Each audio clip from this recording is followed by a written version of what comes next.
Welcome to tonight's episode of PCP, the Pagan Center Podcast. I'm Dave. I'm Amber. I'm Brennan. I'm Scurv. Also joining us tonight are... I'm Amanda. I'm Barrett. I'm Miles. I'm Nuria. I'm Snooze. And I just found the unmute button. Hey, let me augment my introduction a little bit. Hi, my name is Joe, and I can too prove what my religion is. As featured on shows like Pagan Road Trip and Pagan Man. And pagan centered. Dun, dun, dun, dun, dun. Podcast? There we go. Branding. I'm making the hand gesture to try to get everybody to do this, and it just wasn't working. This is a podcast. So an announcement before we get started today, talking about the dangers of positive-only teaching. National Donated Pagan Book Day is April the 9th. April the 9th. The 9th day of April.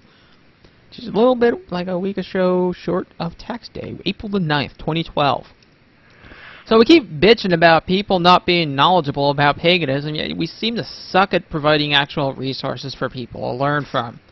And when normal people go to learn about something, they might consider using Google, or if they don't use the internet, which is about half the population out there in the United States, they might go to the library.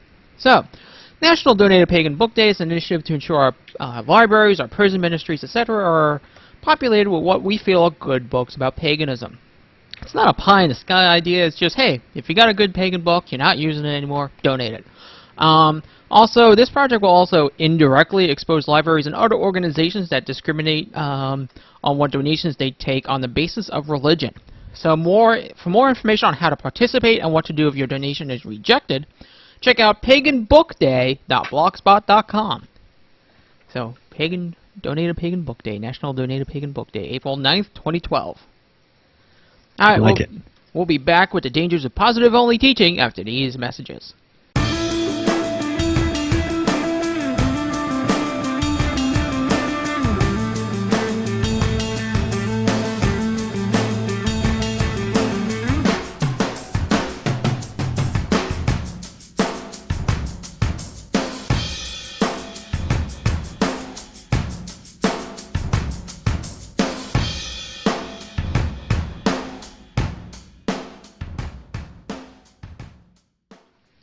And we're back.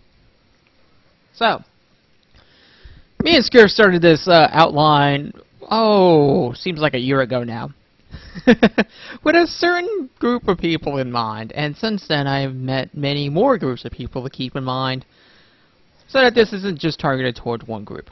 You know, so we're not talking this even just strictly pagan, though we are the pagan-centered podcast, and Scurvy is, of course, pagan. So, this is going to have a bit of a pagan-centered slant. Yeah. My name is Joe. I am very moody. And he is a pagan. Yeah. Moody pagan. I am a moody pagan. Joe is pagan. So what is positive-only teaching? The way I like to define or classify positive-only teaching is that it tends to skip all the painful stuff. Gives you the happy, comfortable, make you feel good type of stuff. All will be well. The deities are looking over you. All the deities are nice. And they all get along. And they all love you. Yeah, all that happiness crap. Don't forget the unicorns are in the forest. And glitter. And glitter. And glitter. And positive only teaching, if they have a website, it must have glitter graphics. Yeah. Positive only teaching. Think of it as if you were learning Christianity. I'm going to use Christianity as an example here because, well, it's a common frame of reference that we can all use. It'd be like teaching Christianity without teaching anything about hell. Or any of the bad things. You just, everybody's happy, God loves you. Ignoring most of the Old Testament. Yeah, pretty much. So, examples of this, well, we got Sam here, so I'm going to start with the Reiki one. Some people that teach Reiki, it's like all energy is good. Energy is always good. It can never hurt people. There's no such thing as setting too much energy. It's always good. You can't have too much of a good thing. Uh-huh. Yeah. It's a wide belief.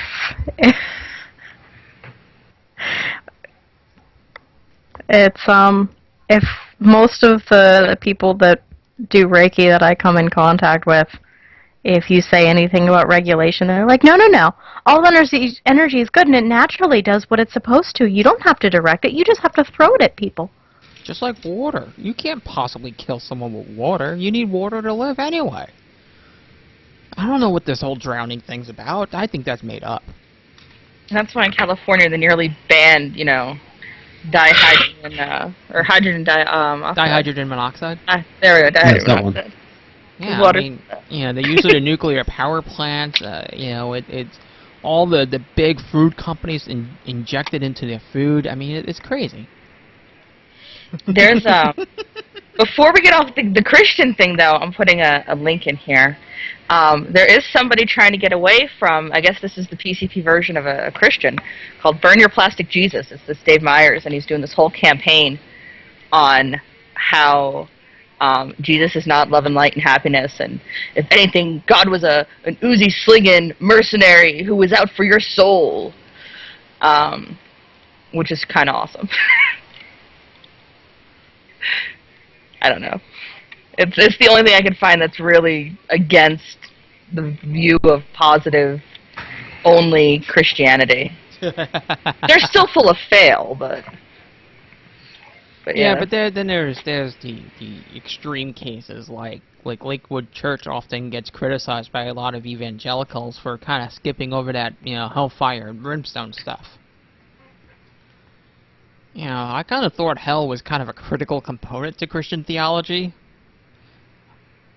Just saying. I sure as hell was babysat by Satan most of my childhood, so.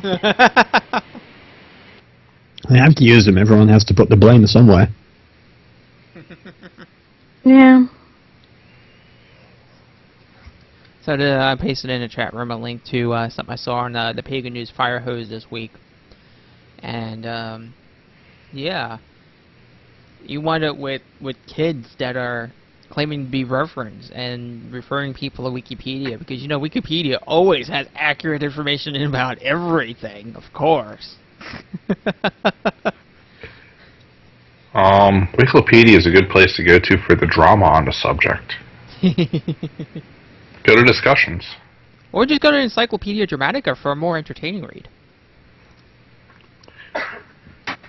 Well, you can sort of get away with posting Wikipedia as a reference. Well, actually, yeah, I would post Encyclopedia Dramatica, so go for it. I'd reference the encyclopedia. You bugger, you took mine. Uh-huh. Encyclopedia rules.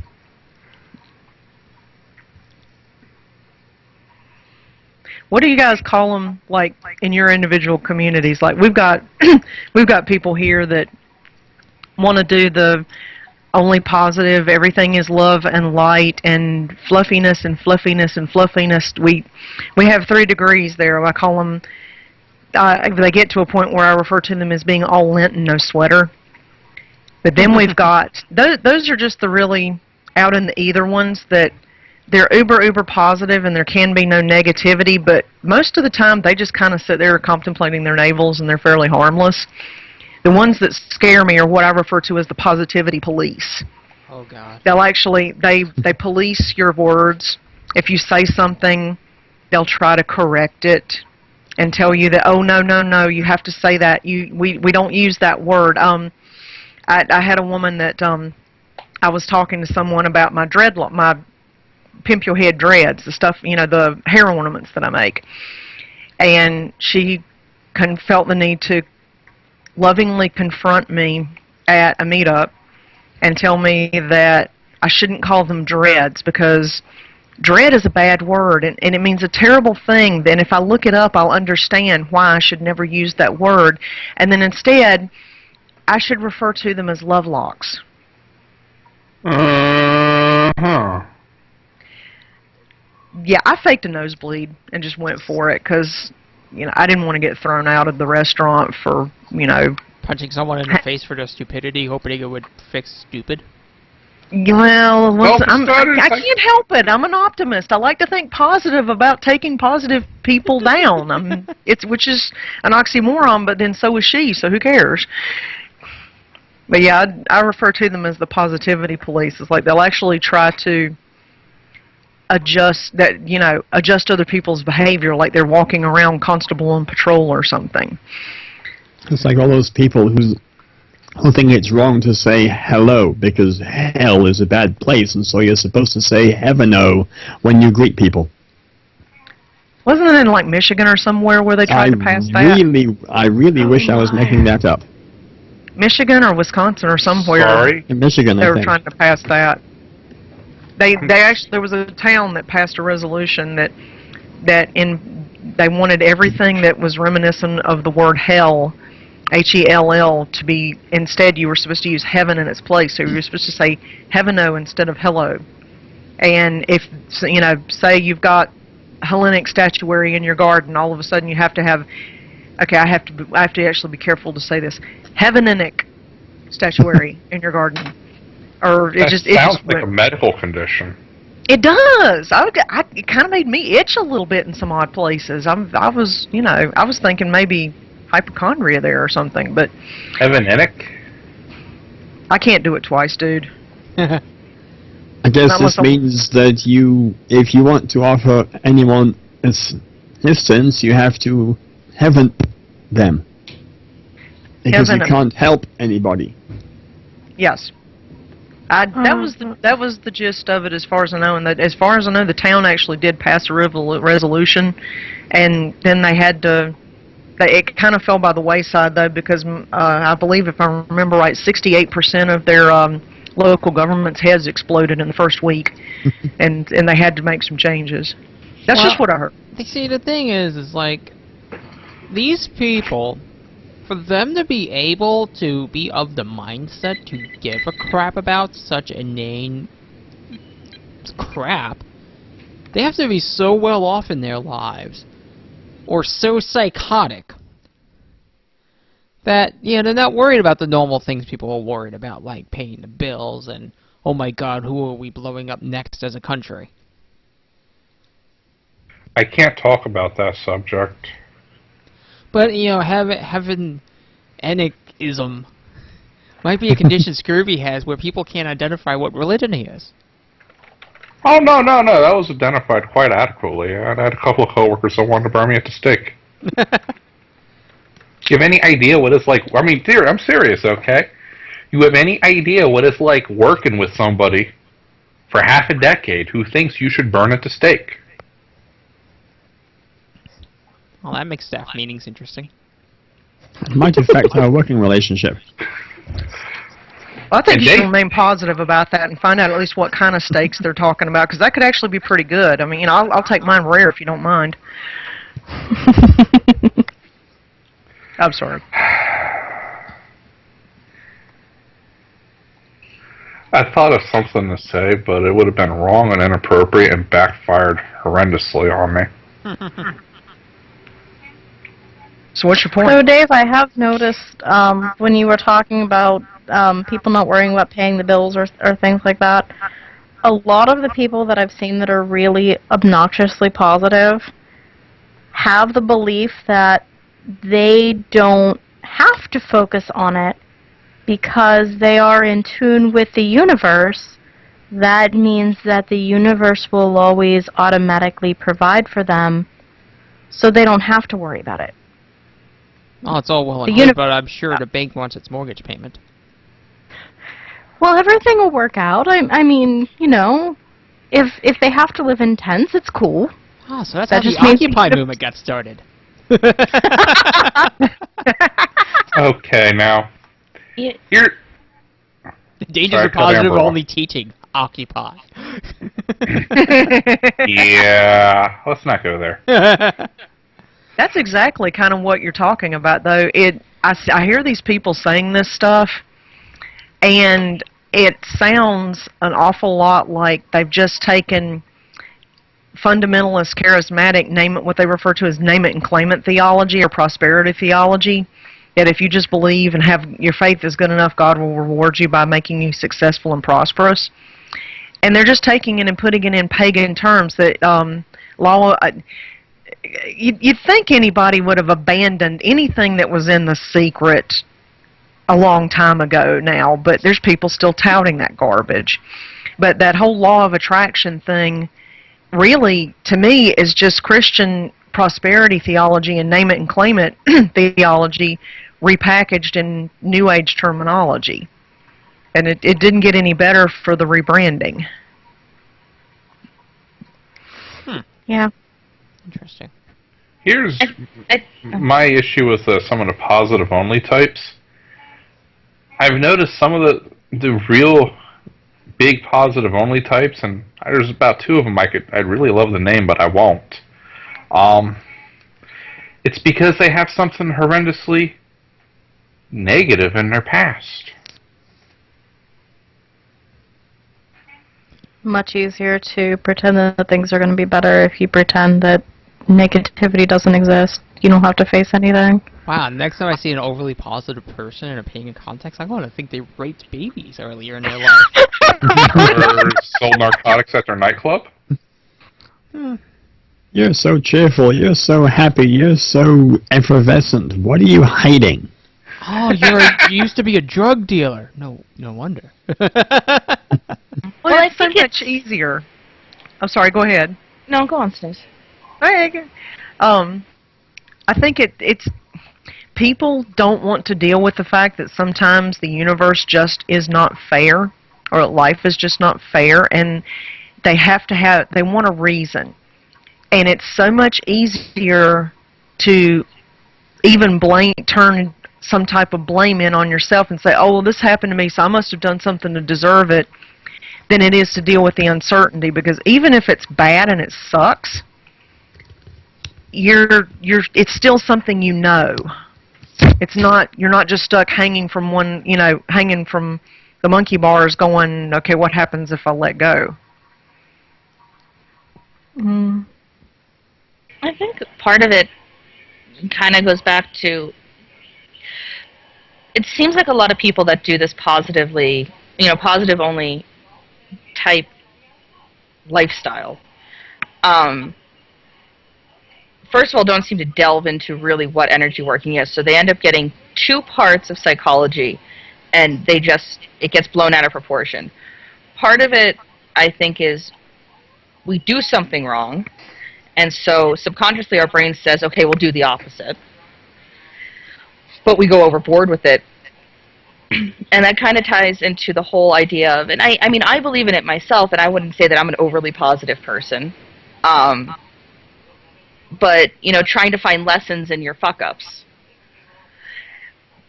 But a lot of people, instead of finding lessons in their fuck-ups, they tend to forget about what brought them to that terrible mistake. And go, well, I learned it. I don't have to think about it because I am living a new life. And so they go overly positive. And the other one is this idea that, thought and action go hand in hand. So if you're thinking negatively, you're going to attract negative crap. And so people go overboard and only think positive, thinking that's going to bring the most amount of positive into their life. Personally, I think opposites attract. Which would be more of a natural idea instead of being one-sided. I mean, when you get someone who's overly positive, you just feel like being overly negative to them. Just balance things out. Exactly. It's about balance. It's not about one-sidedness. But people don't see it that way. They're like, oh God, I don't want negative stuff. I won't think about negative stuff ever. So I will drive 120 down the highway, but as long as I think I won't kill anybody, I'm not a danger. Uh-huh. I had a family member that sort of embraced the secret and these sort of ideas, and it caused a lot of trouble. I think he lost his wife, and jobs were very scarce, and it's really hard dealing with a lot of people like that. I know that he came down and visited, and it was just really hard to take them seriously, for one, and definitely seemed very unbalanced. And I think that's a very, very big problem with a lot of these people is the balancedness and that comes from it. And the bad part is if you would talk to him and ask it, or were you happy? Oh yeah, everything's going great. Everything's good. Yeah, I love everything going on.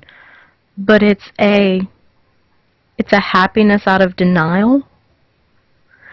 And that's not saying people can't be happy with bad things going on in their life, but it's that balance thing. That some of it is just this huge denial mechanism that for them to be on the right path, there has to be no negative things, because for some reason, I don't know if it's our generation or if this is just in all generations and I just notice it more in ours, but people look for perfection. When they have a relationship, a lot of times what you'll hear people say is, well, we don't fight and that makes it good. No. The absence of negativity does not mean positive. Well, sorry, continue. And I think that brings it back into the path. Because so many of us are still raised in some kind of Abrahamic faith, a lot of us are still told that path is evil. It will bring you into evil. It will bring you into pain. It will bring pain to others. So instead of being able to make peace with, that's what they believe in and that's fine, this is what I believe in and it's fine that we're different, instead it almost seems to me that they're constantly looking to go, we're not evil, see? We don't have any evil because you can't get hurt by this. Nothing can hurt you in this. So it almost seems like they're trying to convince themselves as well as everybody around them that they're safe and everything's okay. And that's exactly the purpose that being not looking at something positively sometimes serves. Anger managed properly is what tells you when something is not cool. Anger is what propels you to look at something and say, is this right? Is this just? Is this fair? Why am I reacting like this to this? Because if I'm reacting like this, something may be wrong here. And that's what gives you the impetus to look at things and say, okay, this ain't cool. If you don't have that, anybody can do anything, and you're still sitting there going, oh, lovely, how nice, self-expression, when someone just happens to have broken a large television set over someone's head. Yeah. And not in a fun way. Here's a point we've been skirting around and said it, but I want to say it again very explicitly. If you had to do poo-poo head things once, and trust me, I understand solutions quite often are not always positive. You get a little bit dirty doing solutions. It's life. But if you then adapt the love and light attitude, we have an echo. But if you then, after doing what you need to do for your solution, adopt a love and light attitude, you still have that dirty underneath of you. It's still there. It didn't go anywhere. Okay, I'm done.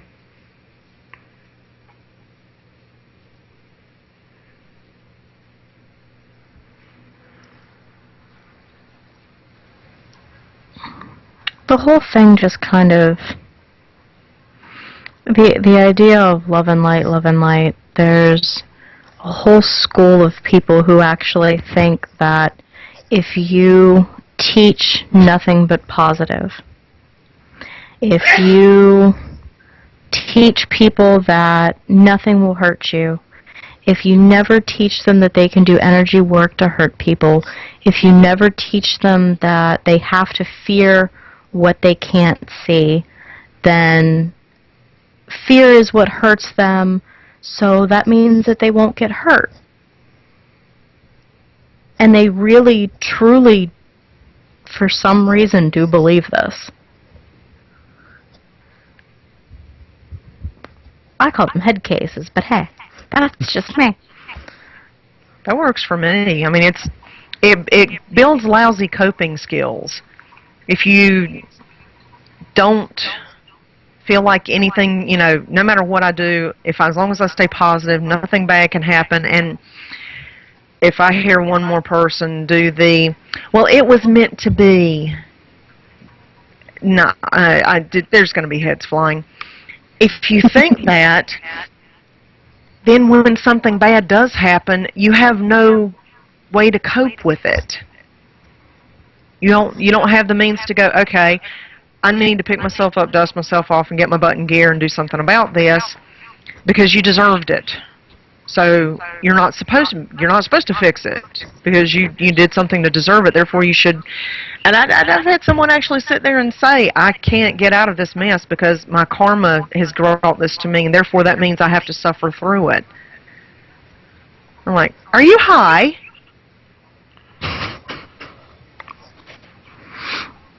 Wow. Yeah, I've heard the same story out of people. Now I do try to take a little bit of a different spin on that. So it's like, okay, if a bunch of things are going wrong in succession, it's usually, all right, this is for a reason. What am I not paying attention to? What do I need to fix? Who is trying to beat me upside the head that I'm not listening? So I think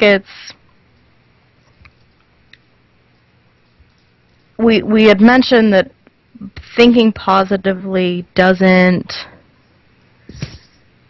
bring positive things to you, but I think it can be more complicated than that. The problem with optimism is that sometimes optimism leaves us high and dry because it doesn't allow us to prepare. We look at only the good things, or we expect the good things to happen. Pessimism will oftentimes deny us the joy that we can get out of little things because we're so busy preparing for what could happen that doesn't work either. I put a link in the... I'm sorry, go ahead. I thought you were done. My bad. So it's not quite that like attracts like, and it's not quite opposite, but I think it just goes to show that it's your mindset, that if you have the mindset that only good is going to happen, then you're not going to see the bad signs until it is too late. The same thing as if you have pessimism. If you're not willing to see the good signs, then you're not going to see them, even if they're dancing in front of you and handing you a pie. Balance, people. Golf clap. What's I'm sorry, go ahead. If you read children's books, like those books for very young readers who are first learning how to read, they're full of bright, happy interpretations of the world, like a bright, happy truck driver, and the bright, happy mailman, and the bright, happy construction worker, and everyone's always enjoying their bright, cheerful day. But those books are written to confuse sort of kids the concepts about frightening them with deeper interpretations of those concepts, like lost wages or whatever else. But the downside to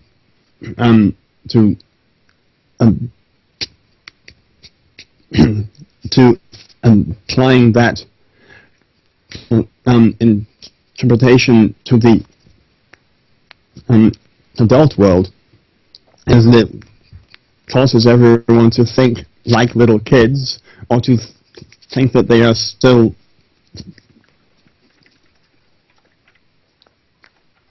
little kids playing in a little kid's world.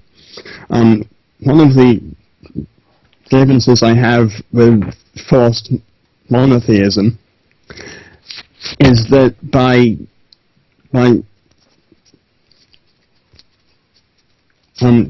always looking up to the higher power, they are denying themselves the possibility of advancement or progress. So always being positive about things all the time is a very childish or infantile view of the world, and it denies one the possibility of growth or advancement or awareness of life's deeper meanings.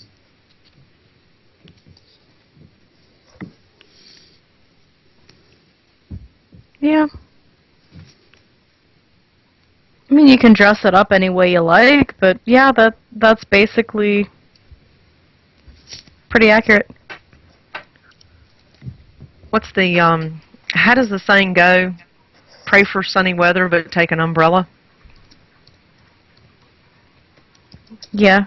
I think I've got. I think that's it. That's not. It's something like that. And what we were talking about a minute ago reminded me. There's a fantastic book by I always say her last name wrong, Barbara Ehrenreich. I put a link in the Google Doc notes, called Bright-Sided: How Positive Thinking is Undermining America.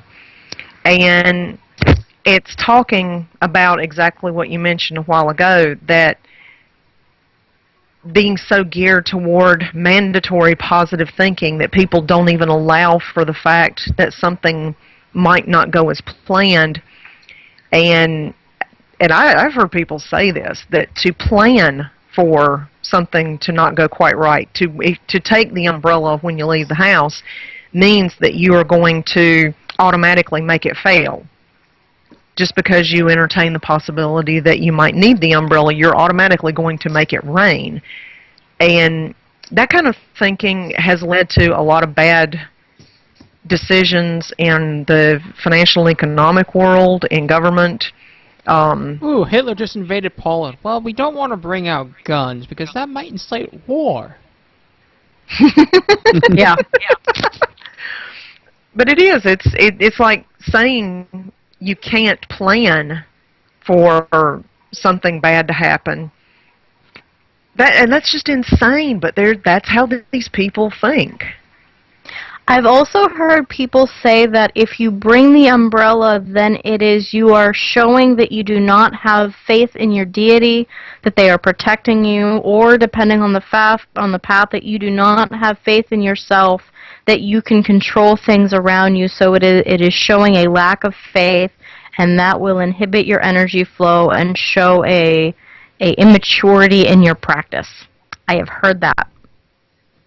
Or yeah, your deity I've heard people say that. Or your deity might be one of those that prefers you to actually be fully prepared for life properly, and might just screw with your head. Yeah. Last time I asked a deity for help, it didn't end so well. Was that at Beltane? No. Okay. I'm sorry, Dave. You're perceiving your future. My bad. But yeah, I think that was a case of no handouts for you. Fuck you. I have a question. Pardon me. I'm sorry, go on. Continue. Ask. Okay. Okay. Well, these positive mindset people are, I would hazard, I guess, younger, like growing up in the 70s, 80s, and 90s. My parents and my grandparents often talked about hardships of life in the Depression and in the war and things like that, and they're totally aware that life can sometimes be really difficult. Would these positive mindset, always bright and happy type of people be ones who grow up in a world where all their wants and needs are met, and they have no hardships to even have to think about? Are these type of luxury kids who can't imagine a life of anything else? I have heard a couple of times where, yes, that's their goal, to kind of have a utopia if we didn't teach about the positive, if we only taught, or if we only taught about the positive and things like that, when we wouldn't have hardships.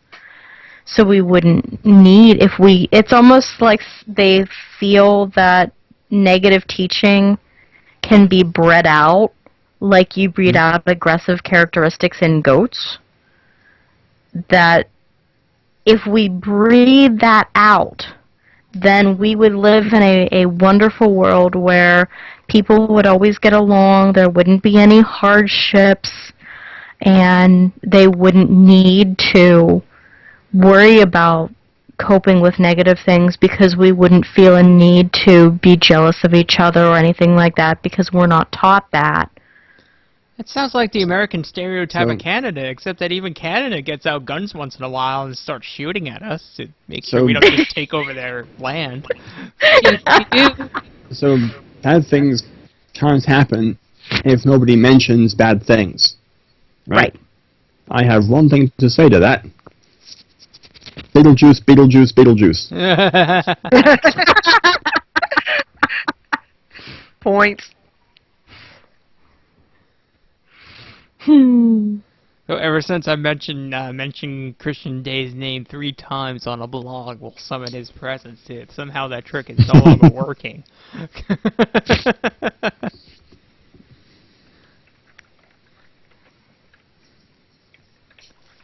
But, I mean, my biggest problem, like, my goal in life is to make sure that whoever I'm around has a realistic view of the world and can be successful. And these people just don't have anything resembling a realistic view of the world. Like, these are the people you talk about fundamentalists with. And they just won't understand that fundamentalists, when you tell them that you're an atheist, they're hearing you are anally raping the devil every night. And there's no way of convincing these people that this is how fundamentalists are in some parts of the world. They just think that you're making stuff up, and that's the problem, is like they just don't have a realistic view of the world, so they just, stuff that's real just falls outside of things they are mentally capable of conceiving and working with. Don't want one either. Mm-hmm.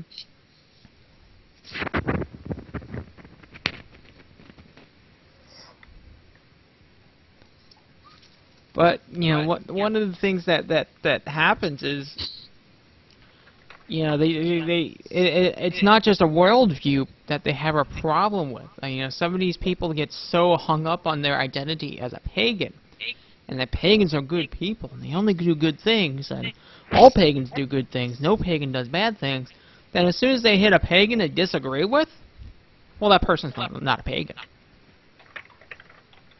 Yeah. He's not my kind of pagan. No. They're not a pagan. That's their mindset. They don't practice my religion. They're not practicing anything like I do. Don't even associate with me. Don't affiliate yourself with me. It's like, no, that's just not how the world works. Sorry. I was told I wasn't a pagan recently because what was it? I told them that they had to watch their intake of St. John's wort. It was something stupid like that. It was like, you can't take, you have to watch. There isn't negative, and this isn't negative, and you're not really a pagan because you don't understand. Whatever, lady.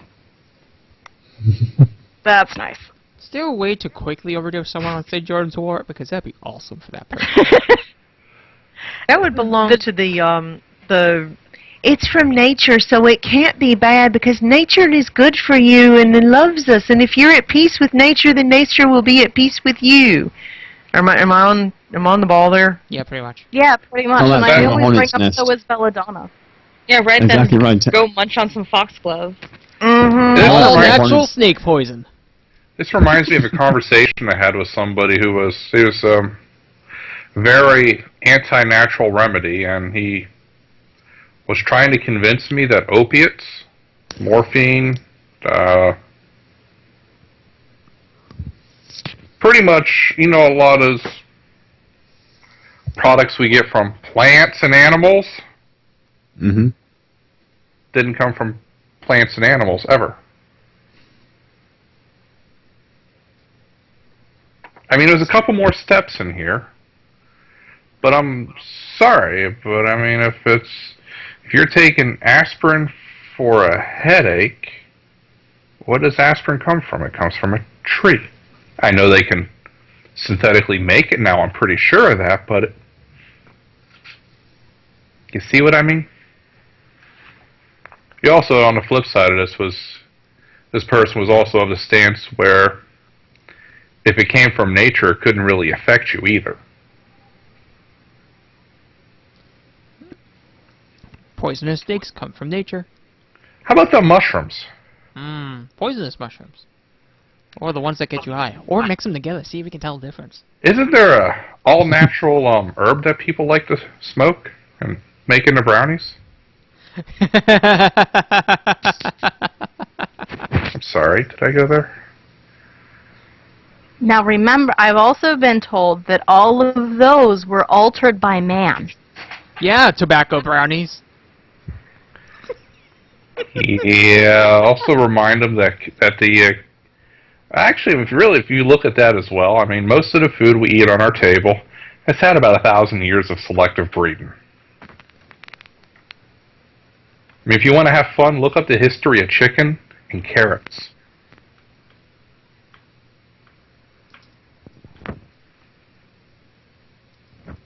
But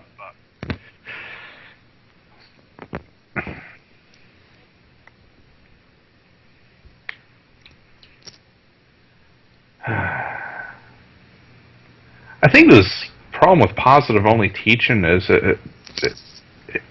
and in my mind, it's synonymous with your head stuffed up your ass.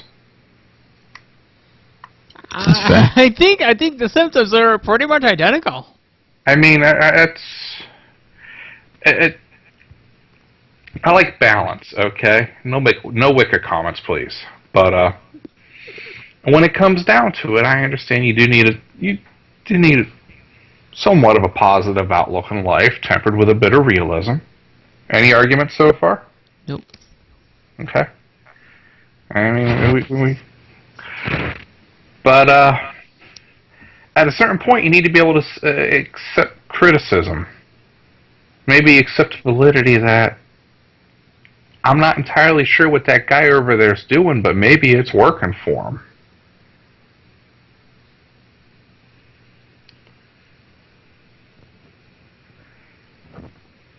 And I think that can come into a fine line that we kind of touched on it before of being too accepting of other people because everything works. So it's one thing to say maybe it's working for them, but it's another to look at something that is, even if you take it a little bit out of the box, it's still harmful. And people going, well, it's okay for them. That makes it okay. But they're still not a functioning member of society. So, I mean, that can get into a fine line of what's functioning, what isn't, and it gets kind of messy.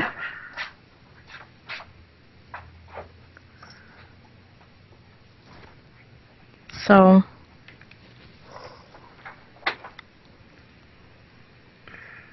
Now, the part that really... I'm going to use the word offends, because that's what it really does with a lot of people that are the whole positive only, is they're self-delusional. They're in denial. That's... I think denial is just a defense mechanism for them to avoid failure, and they define failure as not convincing other people to be like themselves.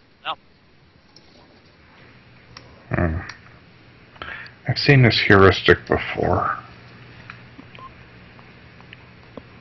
Dave, can you explain a little? Because my head just kind of went, wait, what?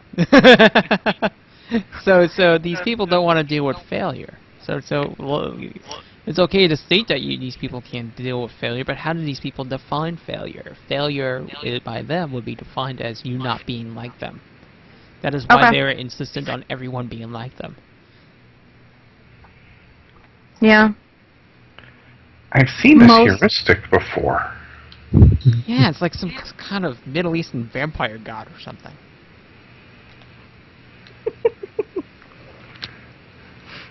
Just totally. A lot of the ones that I've seen that are like that, and I may be wrong, but are the ones that really aren't as comfortable in their path as they say they are. So it's kind of like, if you're different from them, that means one of you has to be wrong. Yeah, because there always needs to be somebody wrong. I mean... Right. Okay, I'm going to state this for the record, okay? Now, before I proceed, I want everybody here to know that I love you, okay? I want to treat you like family. Ask my brother about that sometime, okay? You're going to punch me in the chest, aren't you? Actually, let me get a plastic bag. I'm not sure, Dave, I'm not sure you're sturdy enough for that. I'm probably not, actually. But, okay, each and every one of you here has portions of your life I disagree with, and I would willingly and happily help you with most of them. Why is this? Because you give a shit? Not quite right. I like Sam's answer. Masochist. Sam might be onto something, but we're going to gloss over that one for the moment. Why? Because I accept that I'm not perfect. Begrudgingly. Okay? And in doing so, I also accept that, yeah, I think whatever you're doing over there might be kind of whacked, but if you asked me for help, I'd help you because maybe it's right for you. Maybe if I help you, I'll learn something. Hey, there we go. Maybe it's a community thing. Holy balls. And don't get me wrong, I mean, I do draw certain lines. I mean, if there's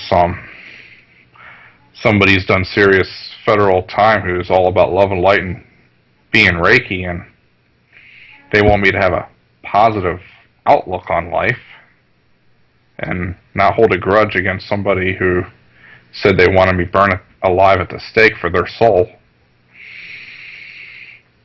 Yeah, there's a line there. I'm not entirely sure where it is, but what I just said is on the other side of that line.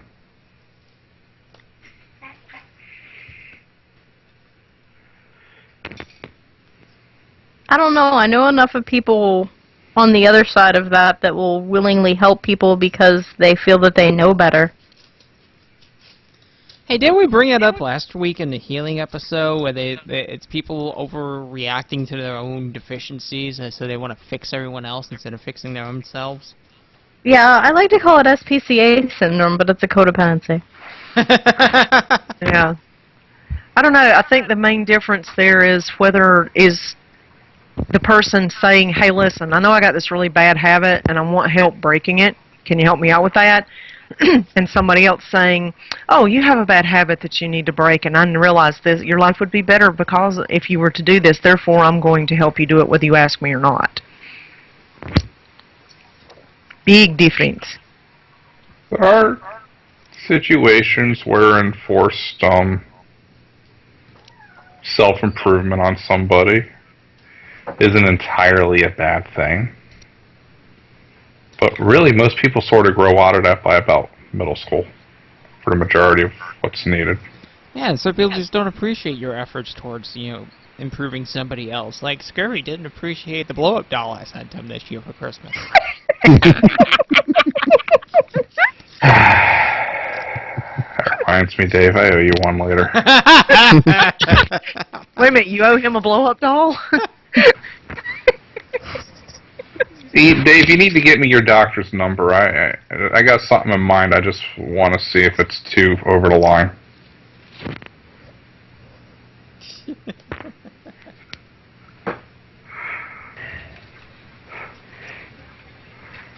Hey, it's better than a blow-up sheep or pig.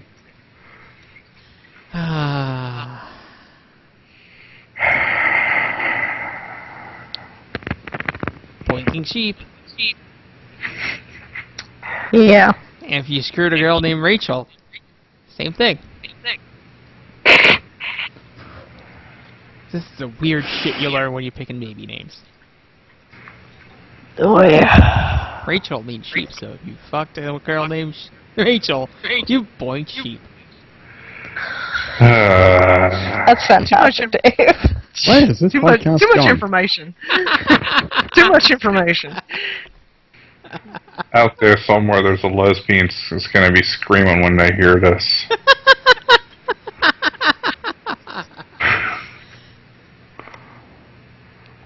But one thing that Amber, you've had greater exposure to the herd of crazy people than I have. One thing that I usually get an impression of with regards to the positive-only people is that they tend not to be very skilled. At least not with life skills, not with anything worthwhile. They're usually not the people taking home $100,000 a year or, got a lot of wit about them. And I think a lot of that has to do with the fact that skills are honed in via, hardship and struggle. You have to experience and deal with hardship, not just failure, but having to work your ass off to get something done. And I think a lot of this happiness and fluffiness and, precious stuff comes from precious snowflake syndrome, essentially. You get the positive only teaching, you wind up with kids that whine and moan for hours after they get stung by a bee, or parents, in the infamous comic that's making its way around, yelling at the teachers for why a kid has a bad grade when they don't look at their kid as possibly not applying themselves hard enough. Or the idea that all children are innocent, all children are good, we've taught them how to be bad. But no, I have noticed that maybe I wouldn't say completely unskilled, but they are usually in a very specialized area of middle work. So a job that kind of may take some expertise, but if it would take any kind of actual specialty, failure. Because why should I have to change for other people? You should love me how I am. You should like exactly how I am. And I've seen a lot of people lean on that, where it's kind of special, precious snowflake syndrome. I am an individual and I'm perfect, especially in the art world, which somehow travels directly over to metaphysics. I'll never get. people go, oh, well, that's just, at least in the art world, that's just my style. No, your style is shit. That's what it is. You can't do anything. I know. I work with that material. It's Here's just some Art crap. Deco. Here's shit. Well, that's just my style, and you have to understand that I'm speaking from my soul. Well, I appreciate the fact that you're speaking from your soul, but your soul is speaking gibberish, and I don't like it. Well, there's... Thank you. God. Just because I haven't beat up on myself in a while, okay? I have an electronic keyboard. I hit the keys fairly often. I am not a musician. Occasionally I can make something that sounds almost okay, but I'm not sure I'd call it music. It is the tunes of the gods, Gerby. They're trying to communicate through you to the rest of the world. Through your It is okay to say, I'm going to do this just because I want to and not be good at it. And it's an electronic keyboard, so it has something really awesome on it. It's okay to not be metaphysically emo, where every single thing in your life has to be metaphysical. I can turn the volume down. I think what we forget, or not us, but other people, is it's okay not to be perfect at everything you try. You don't have to spend your time convincing yourself that you are good at something. Yeah, I mean, just look at Pagan Road Trip Season 1. We sucked. Gerby couldn't drive. Ashley couldn't handle a camera. Everybody almost died when they let Gary do anything. Gary couldn't drive. Gerby just wouldn't drive. I mean, we can take this into metaphysics. There are people that can't or are not adept at healing. There are people that are not adept at using tarot cards or runes. There are people that can't astral project to save their life. Not being able to do one of these things does not mean you are a horrible pagan and you're a failure. If you're not the type of personality that counsels, that's okay. Not going into the priesthood and counseling people is okay. Maybe you're more suited somewhere else. Maybe you're more suited organizing events. Maybe you're more suited creating magic or creating jewelry. You don't have to do all of it. Just look at all the movies and the books and everything else in the fantasy section. There are very, very few where the magician or sorceress or magic user or whatever else is adept at everything. Everybody has their own specialty, especially in a lot of the fantasy novels that delve into the ideas of the magic working and metaphysics. Yeah, just not everybody's suited to everything. So, just because, as Amber had said, just because you're not good at teaching doesn't mean that you're not great at making stuff and making shit that works. But I think the more dangerous part of that when it comes to only the positivity is that somebody screwing up doing any of those can cause damage. Even in art world. There's materials that you do not use for jewelry that is to be on your skin, whether it's cleaning materials, adhesives, things like that, that can degrade, can hurt, can cause chemical burns. So if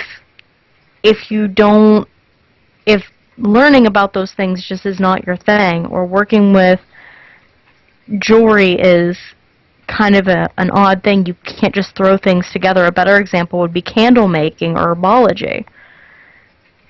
if it's not your thing to remember a lot and that's just really easy for you, maybe making herbal teas is not what you should be making people. Especially if you're working with things that have a lot of volatility like foxglove or things like that. People can get hurt. Can I put a request out to the pagan community again? Amber, you should know this one. Uh-oh. If you're making wire-wrapped jewelry, please do not use 60-40 solder. It has lead in it. Lead can be absorbed through the skin. See, things like that. But even energy work, doing bad healing, we talked about at the past episode, can do damage. You can do damage with people. Doing hypnosis can do damage with people. There are things out there that are not exactly pleasant, so running around the astral plane and going, nothing's gonna hurt me, everything's okay.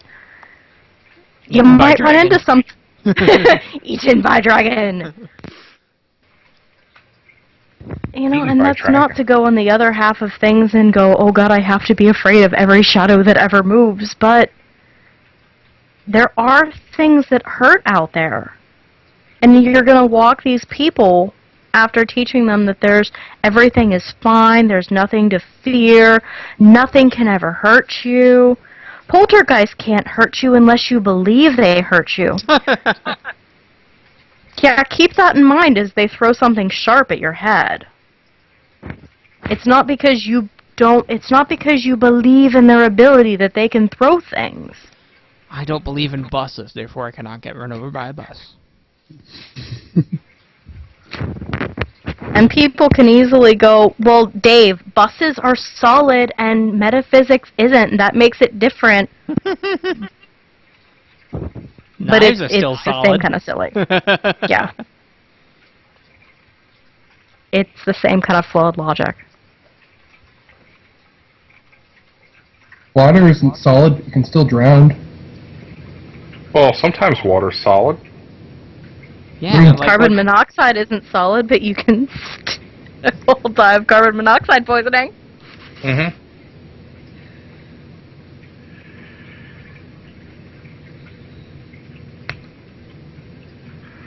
It was...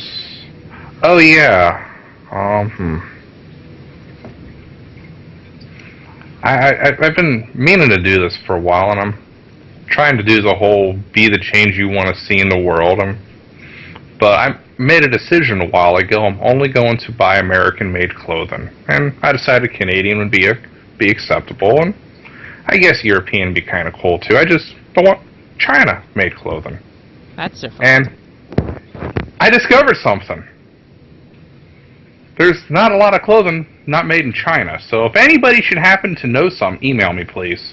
You can actually find a lot of people that'll actually hand-make clothing out of fabric. They'll basically make it for you if you send them your measurements, and they'll tell you how to make your measurements. But there's a lot of people that are old and bored and need some extra income, and they'll make clothing for you. Cool. Yep. Therefore, you can have American-made fabric with somebody in America making the clothing for you. Okay, if any of them are listeners, email me, please. We'll, give you ad space. Joe at PaganCenteredPodcast.com. And we'll probably have you on Pagan, Shopping Network if you're awesome. And yeah, definitely. And please don't just make Scurvy a toga. I think we'll all make fun of you for that. A tow guide? A toga. Oh. What a weird visual.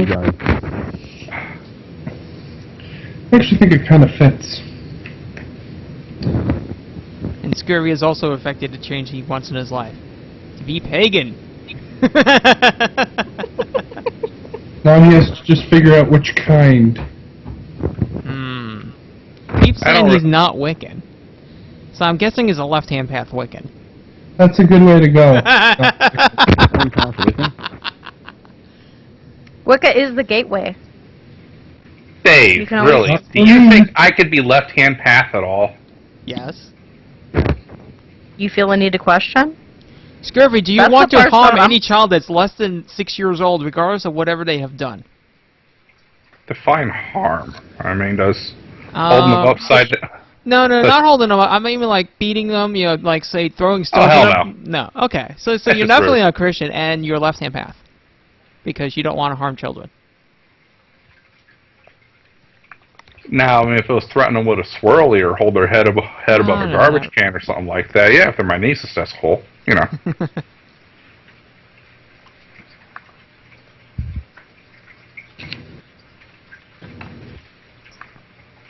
Say, well, you don't like people fucking you.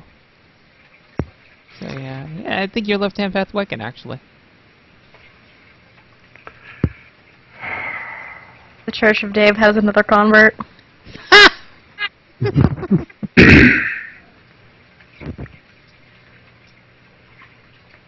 Yeah.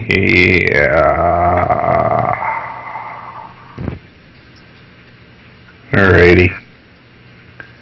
I might actually have to follow through with one of those getting used now.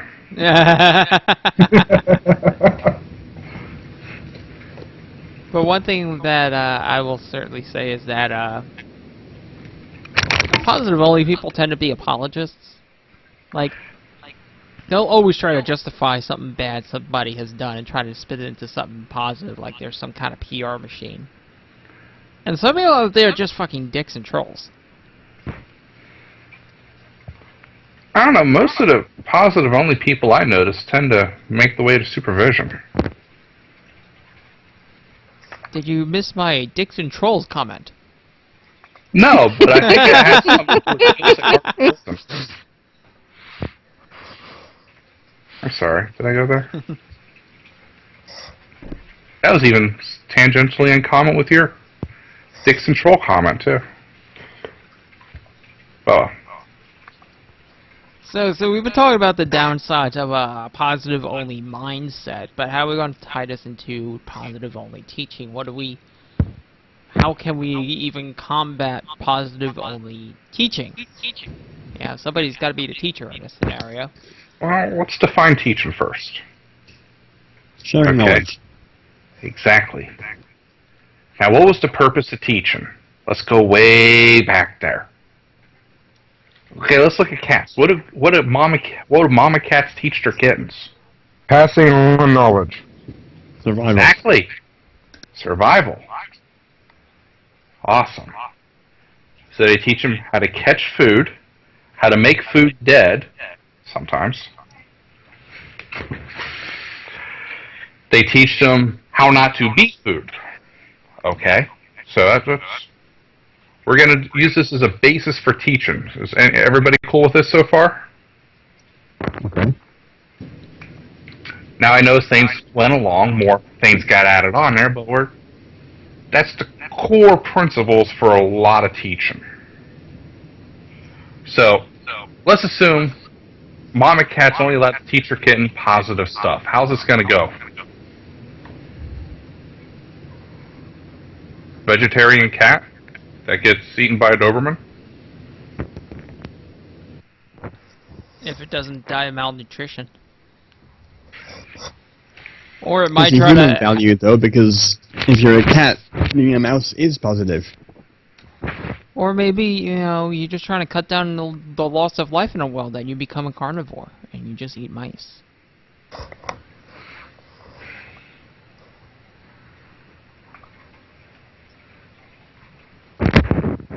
I mean, for a lion, to the most positive lion he can be, he'll eat thousands of gazelles, because that's what lions do. If a human has been the most positive human he can be, we assume that this means thinking altruistically, but some humans are perfect in themselves being buttheads. A quote from Bill Cosby is that LSD is great because it enhances your personality. And he says, well, that's nice, but what if you're an asshole?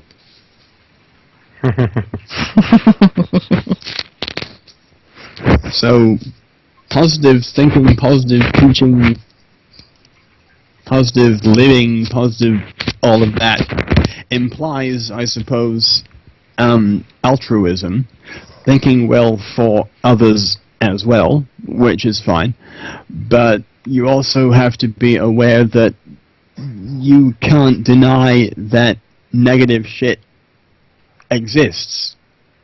Well, in Even if positive you- only teaching, there is no negative. Well, yeah, sure. Tell that to the Japanese worker at Fukushima whose leg fell off from radiation poisoning. Where is his positivity? He is supporting his nation. Well, No, I'm he's gonna dying of be radiation poisoning. exceptionally He's hating liberal life. about this. His positivity is all in him because the radiation he was exposed to was like protons violently leaving the nuclei of atoms, and protons have a positive charge. Oh, lordy. That's beautiful, but that's taking it too far. Yes. Yeah, most Or- people would just say, oh, well, it was his karma because he wasn't thinking He was altruistically. mean to his wife or something. Yeah. What if you... Oh, I don't want to go looking for stereotypes of example that throw positivity thinking in the face of these people, but I will anyway. If you learn that... If you learn that you're...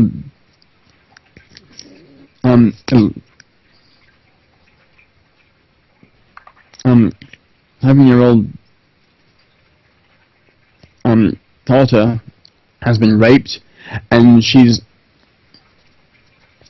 not only scarred for life emotionally, but she's also now HIV positive. Would that be positive because it's HIV positive? It would be Ouch. positive because she got it in an age where HIV is not really much of a disease anymore because it could almost permanently delay that disease from becoming AIDS. Earth?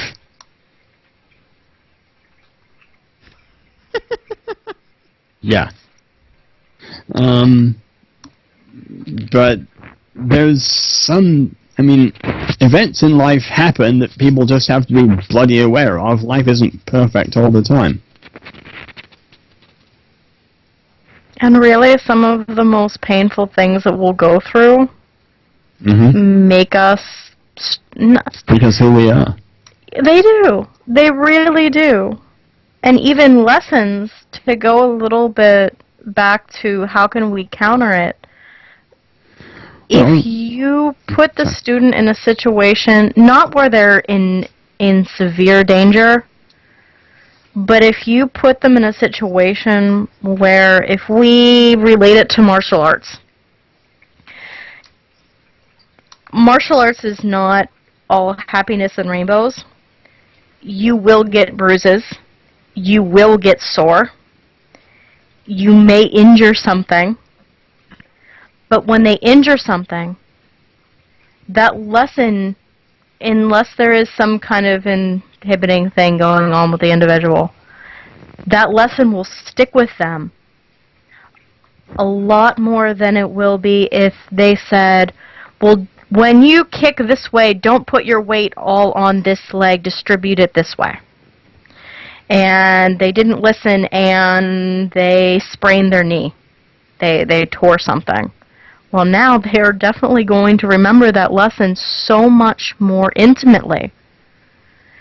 And if we take that into metaphysics, if you allow them to get hurt, and again, that's not throwing them into tiger pits and telling them to talk to animals. We're talking little things to where they can get the equivalent of a little shock back. If you allow them to do that, they will remember. And they'll learn that lesson and understand why it's important. I mean, granted, sometimes if you tell the kid, don't touch the hot pot, some of them are intelligent enough to go, heat hurts, I'm not going to touch the hot pot. But the rest of them, most of them, if they're bold enough to touch it, will remember for the rest of their lives, you don't touch the hot pot. Right. And if you're the adult who happen to tell the child that and they do it anyway, what really makes them listen to you for the rest of their life is you laugh and point. And this way, any time in the future when you say that's not a good idea, they will listen to you. Well, on a more serious note, we don't want to encourage emotional abuse either.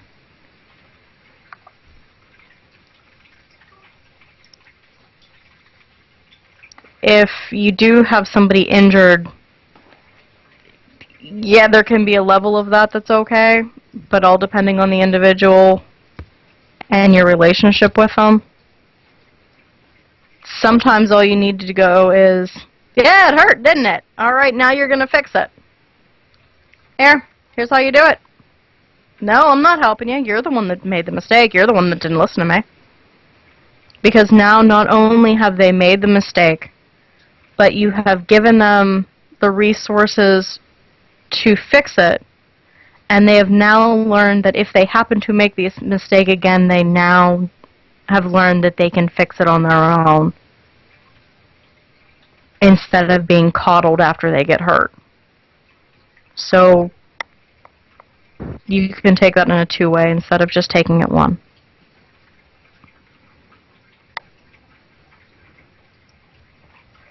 Especially if you have a long-term teaching, pointing and laughing usually breeds some animosity. I probably couldn't get away with that with most people, but my oldest niece and I do nothing but antagonize each other like siblings. It's really kind of bizarre. Like I said, it depends on the relationship. Close family is a lot different than Oh, yeah. work environment. Well, I mean, here's a flashback from Votech. I mean, the most phenomenal lesson we had for electrical safety was somebody electrocuted a living beep out of himself, literally. I mean, it was with a microwave. He turned it on, put his hand where he shouldn't have. Lucky he lived, and he Created the defecation machine? Yeah, pretty much. I mean, pardon the bleep I'm about to insert, but he literally electrocuted the shit out of himself. Our shop teacher had no problem for the rest of the year with electrical safety.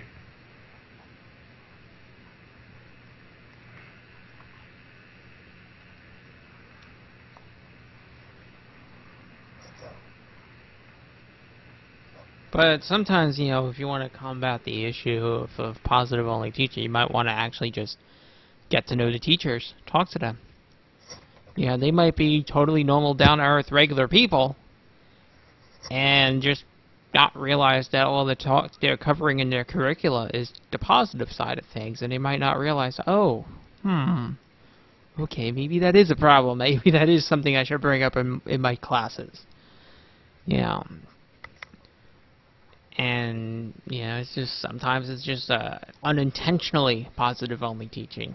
That doesn't work. Usually a lot of these positive-only places are, shall we say, designed to gain mass attention. So, get a mass attention. Put them on a reality show. We're talking about a reality show like, you know, actually, like, people come in and they experience the lives of these individuals that are following this path. Not like Wood School's reality TV show, which is just an interview show. I'm not quite sure how that's reality TV. Yeah, reality TV is a bit overly dramatic at times, but it can tastefully bring up very negative subjects if it's done well. You know, it kind of gets rid of that love and light aspect of things because, well, drama almost always needs some sort of negative, or at least a counterpoint.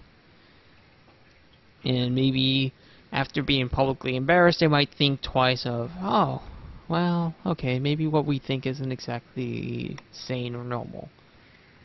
But if all the above is not going to happen or fails, what happens, you know, can we just take these people and expose them to real life?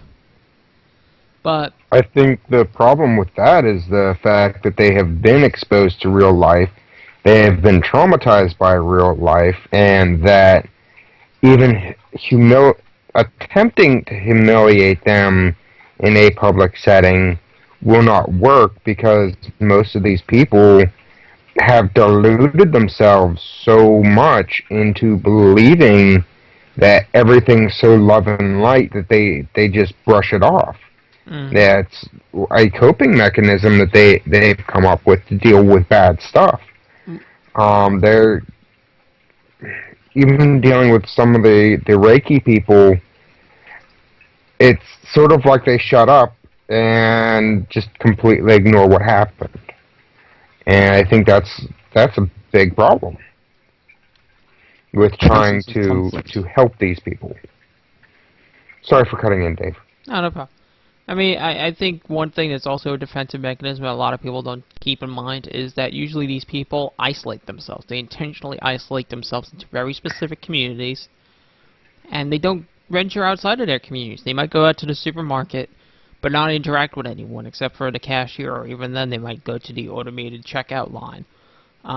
These people, when they go online, they go into like-minded communities. So someone might go into paganspace.net and Witchgulf, for example, then nowhere else on the internet, not even like about, you know, the about.com pagan section or, you know, VidFox or anything like that. They'll just stick to their tiny little corner of the internet and that's it.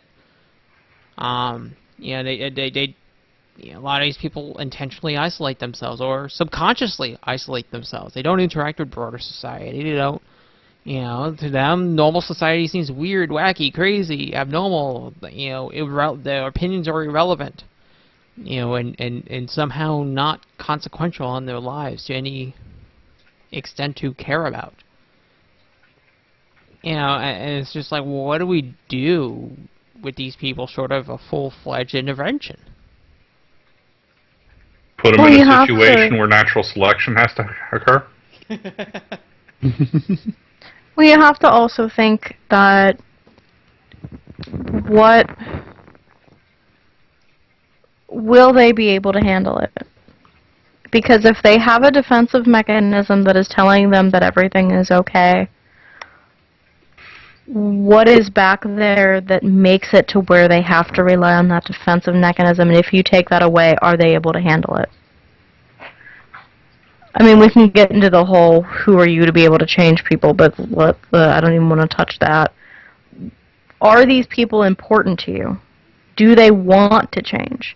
If it's somebody that you really care about, this is a lot of time investing in changing somebody's worldview. Do you care enough about that person to invest that time and energy and love that needs to be to change their worldview? If not, and they're not wanting help, leave them go. You can only help somebody as much as they're willing to be helped, and if this is somebody who really is not wanting anything to do with anything that you have to say, like they're not even willing to consider what you're saying, they already know everything there is to know, those kind of people are not worth your time to try to change. They're really not. You could get somewhere, but your resources are usually best spent elsewhere with people who are ready to work with you and make it a endeavor together, rather than you trying to bang your head against the wall and hoping they open the door.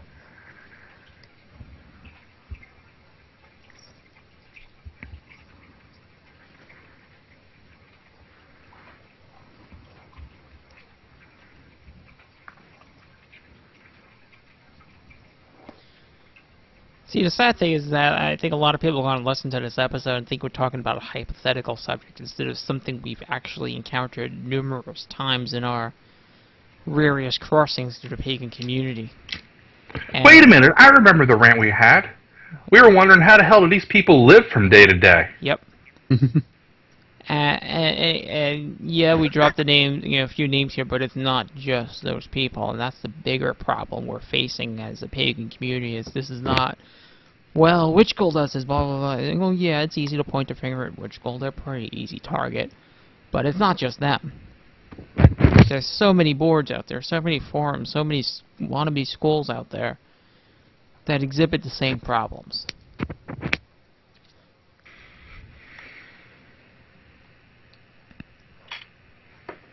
I mean, Witch School just happens to be led by people that are somewhat actually in touch with reality. I can't really say that about all the pagan groups out there. I think the most we can do, though, is just we can put ourselves out there. Kind of one of those things, if you're one of those wonderful people out there that are agreeing with us and going, yes, I hate those positive-only teachings. Put yourself out there as not necessarily being able to teach,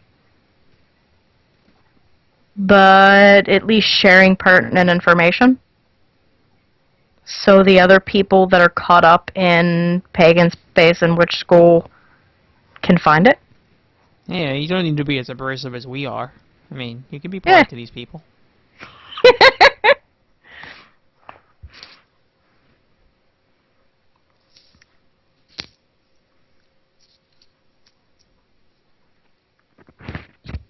Why?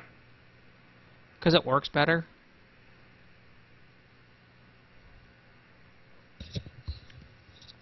Yeah. Now, if Amber told me that it worked better, I'd ask questions about Cole and how it does it, but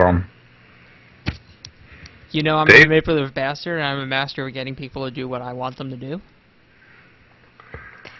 Yeah, but usually you can breed some animosity when you do it. Yeah. No, there are some ways that you can be very nice to people and you can get stuff done. Mm-hmm. It's the stubborn people, or again, it depends on relationships. If you know your limits of your friendship, or you don't care the limits of your friendship, then fuck it. Do whatever. But no, being nice to people does. They don't always like the ranting abrasiveness, so yeah, Scurvy, no, I second Dave that it works. Sometimes it works better. That, and I've done the abrasiveness thing, so I do have experimental things on both sides, so yeah. Mm-hmm. I'm not just saying it to be love and light. No, the abrasiveness does not work nearly as well. It works. It's just very minimally effective. And some people do need it. Yeah, downside about that, though, is people sometimes mark up IOUs. Actually, there's a downside, though, to abrasive methods as well. When you do that, and this is in general with me too, you tend to get a little bit antagonistic, and then you tend to lose the ability to actually listen to the other person.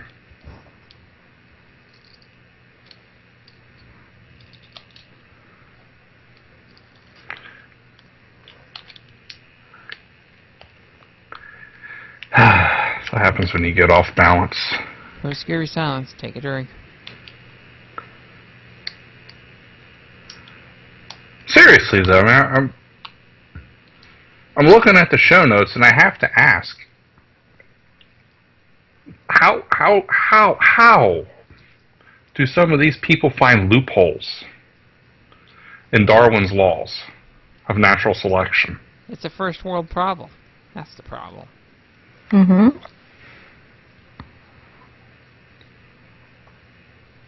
That, and we have too many people that are enabling, that think it's really cool.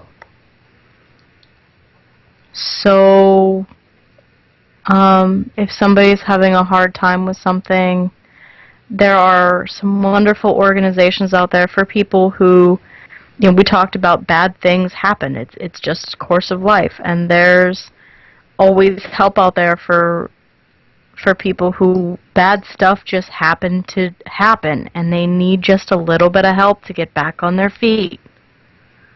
But then there's people that will go out and ask for something. Well, I don't have money, and I'd really like to get a Kindle. I'd really like it if you could donate money to me so I could get this. It would really help my pagan studies. And people will do it,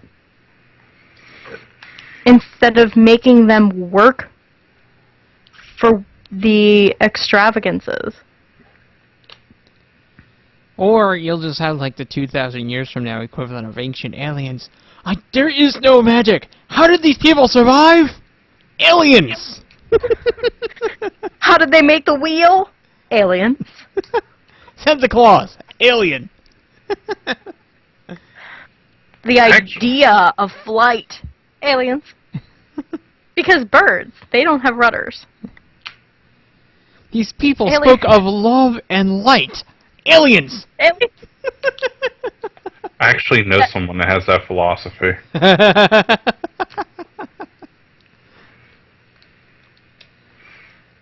Well, the other issue I have with a lot of positive, people with a real positive outlook is they have no self-accountability. Nope. And it's a good feedback mechanism. And I know when I say feedback mechanism, I don't always have room to talk. But I will say this, I have lived through the majority of the stupid stuff I've done. Majority?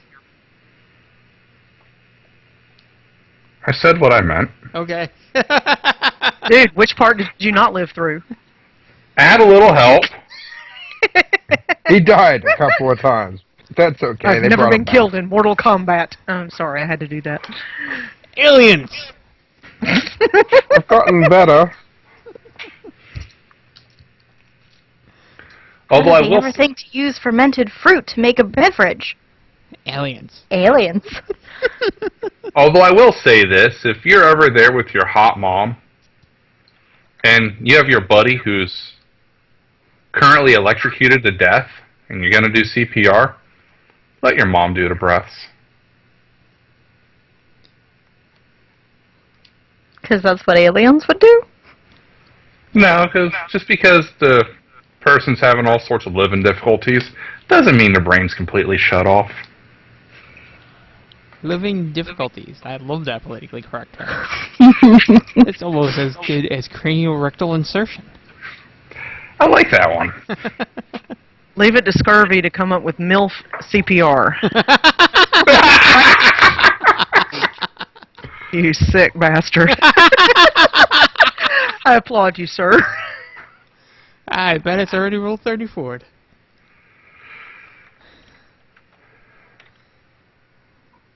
For sure. How do you explain these ancient cave paintings? Ancient 4chan, actually. No, Dave, they were aliens. You don't understand. The cave people could not have thought to grind up those minerals and paint animals. Although, how did they get light in the caves, Dave? How? They didn't have flashlights, Dave. Prehistoric 4chan.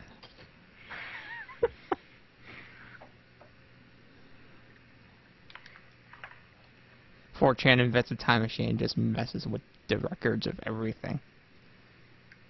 I could actually see that. And I was thinking, we need to do a drama. Something along the topic of never again to burn in times. Banhammer? No, I mean like set this in like yeah. I would ask Kirby to write it, but that'd be more work for the rest of us. You know, like Inquisition time and all that, and we could have fun with this.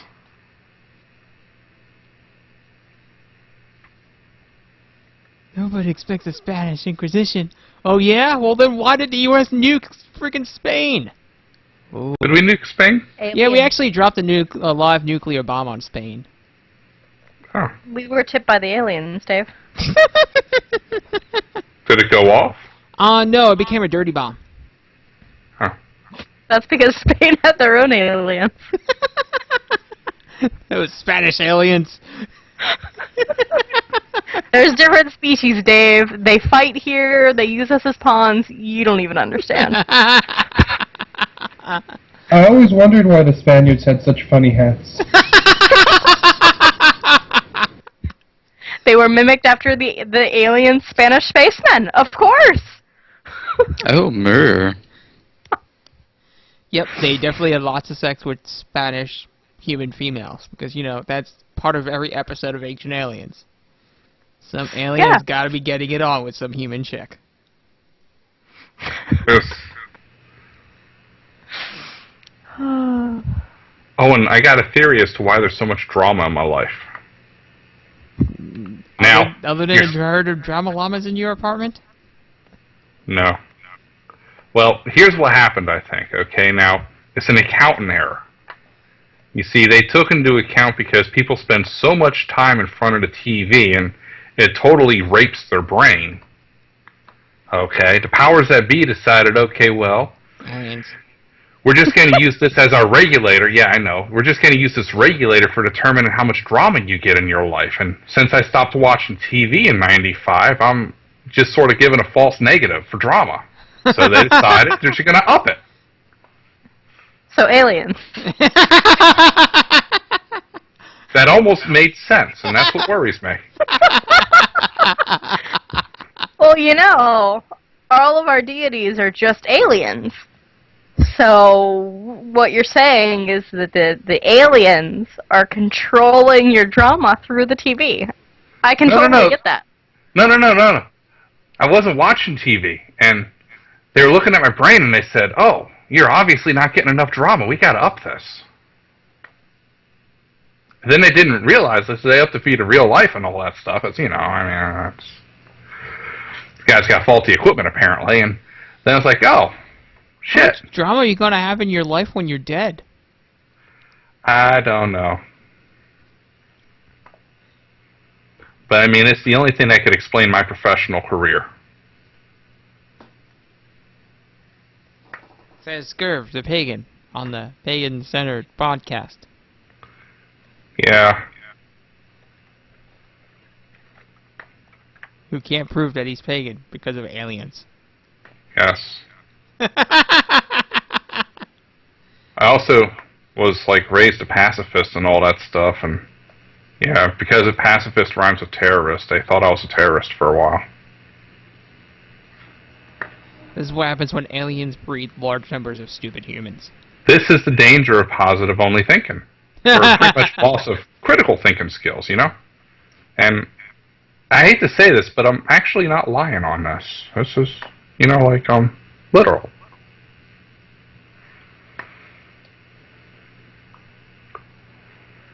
So the other danger of positive only thinking or head up your ass thinking is sooner or later, once you reach a conclusion, sometimes you need to validate it.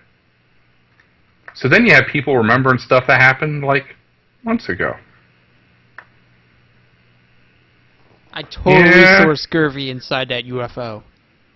Yeah, I can't remember when it happened. But, yeah, this is exactly what happened, but, yeah. Dave, I'm kind of disturbed. You and I were thinking the same thing. I'm inside a UFO? Yeah, Dave put you there. Interesting. Yeah, we just made up a memory. See? There you go. UFO needs to get me the fuck out of here.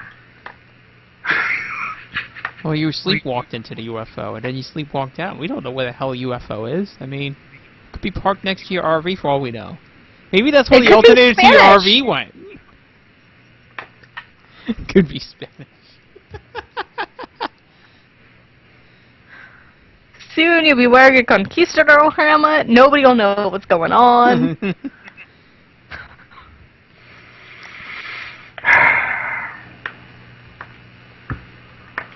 Yeah, I need to get some of the pagan media to give me an interview later about this.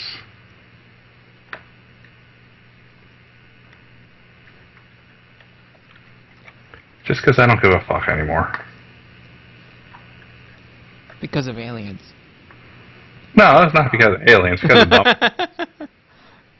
He's got on to me. Actually, no. A little bit. I would like to believe some of these people are from another world, but honestly, I'd like to believe there's intelligent life out there.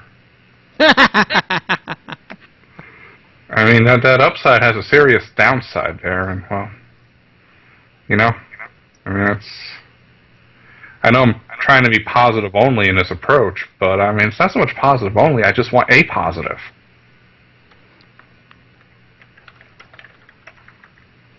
I think all our rambling has let us know we're ready for final thoughts.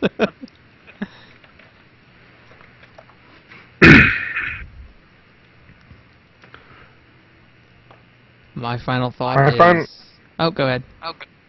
My final thought is, don't be so damn positive. It gets you in trouble. Alright. And if someone is really positive, they're probably counterbalancing something, like raping and eating little babies when they were a priest, when they were 18 or something. Lovely. Or they're probably just part alien.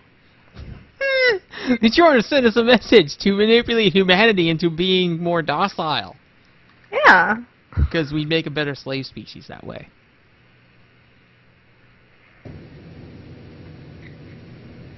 Final thought?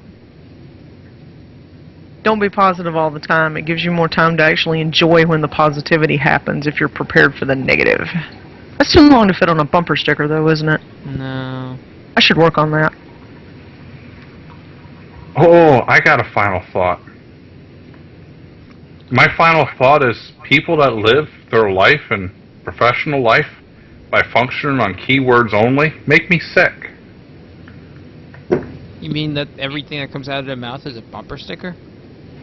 Well, okay, it's going to get a little bit lengthy, but where I work, there was a new training that came out for supervisors, and the long and the short of the training, it said, terrorists and serial killers in the workplace are problem employees. Okay? Okay. Now, all of a sudden, I'm considered a problem, which happened the same week, but I'm now considered a problem employee, so I decided to inquire, well, can I get some specifics? Maybe I can work on this. Well, you're just a problem. You scare people. Okay, I'll bite, but can I get some specifics, please? Give me a homework list. Give me something to work with. Well, you just scare people and we're afraid you're going to bring a gun in and shoot everybody. Oh, okay. That's getting a little bit specific. But can you help me connect the dots?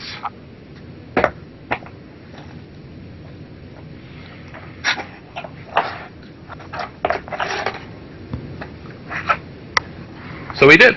And it's because I read books. You read books, therefore everybody's afraid of you. When this covered in, what was it, something Fahrenheit or 1984? Yes, it's probably Fahrenheit 459 or whatever the hell the number is. 451. Yeah. Come on. There's another one. Brave New World. It's covered in there too, wasn't it? Oh, yeah. Yeah. People couldn't read books. Or think for themselves. Or procreate on their own. The last one I occasionally agree with, especially on Redneck Night at Walmart. What night isn't Redneck Night at Walmart? Come up here on a Friday.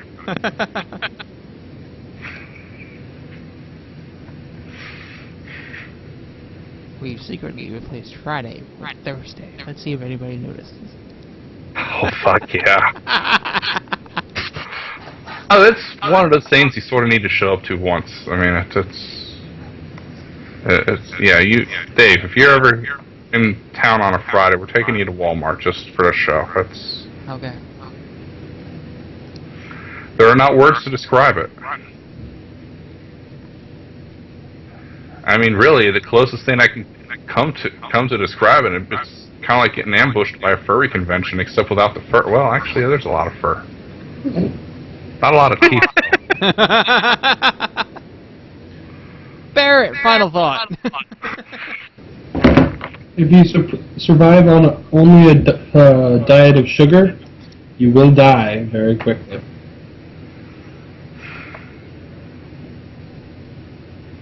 I think it works.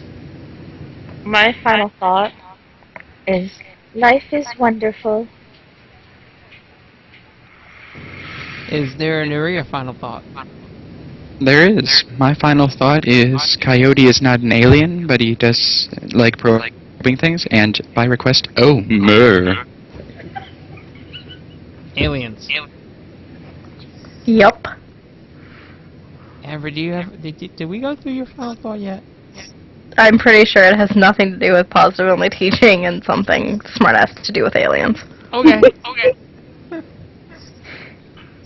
Dave likes hiring aliens to do his laundry.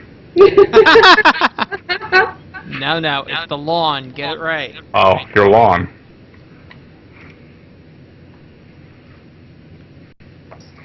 As I hurry up and try to figure out what we're doing next week. Oh, next week is snooze episode. Yay! So next week we're going to celebrate Valentine's Day by having an episode titled "Telling Predators to Go Away." Yay! What does GTFO mean anyway? Go the fuck out. Get the fuck out. I was getting the Okay. Facebook out. Get the Facebook out. Get the Facebook. Facebook out. Okay, there we go. Wait a minute, if this is my episode, does that mean I get royalties or something? Of all nothing we make? Sure. Awesome! Cool. I can buy a lot of chocolate with that. Snooze wants chocolate. Okay. We'll be sure to bring her some chocolate. Where'd Miles get to? He fly down and go boom. He has to get up at like 5 in the morning. Huh. I hate to use language like that in front of such nice people, but you know, one tries to remain positive. Especially when we tell predators to go away. Next week. Here on PCP, the Pagan Center Podcast. Good night, everyone. Good night. I know what we need to post-produce into that episode, even though I don't have the motivation to do it.